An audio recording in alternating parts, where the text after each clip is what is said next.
Hi guys, in this video, let's discover if we can delete our friends list all at once in Snapchat. So let's go to our profile settings and you can go scroll down and tap on your friends, my friends. So these are my friends list.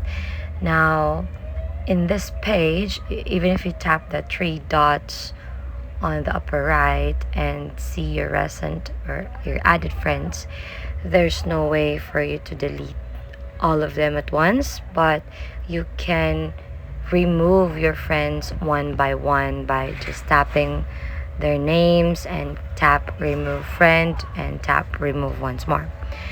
But there's an option for us to remove all of them, so it's just going to your profile page again and tap that gear button and then scroll to the bottom option, which says deleting, the deletion of your account. So you can tap on the account actions and you have there an option to delete your account. So by deleting your account, you'll be able to also delete all your friends list and make another one to add your new friends list. Now this is just an option if you want to remove all of them at once, but you can also deactivate your account and just log in back before 30 days, or else everything will be removed.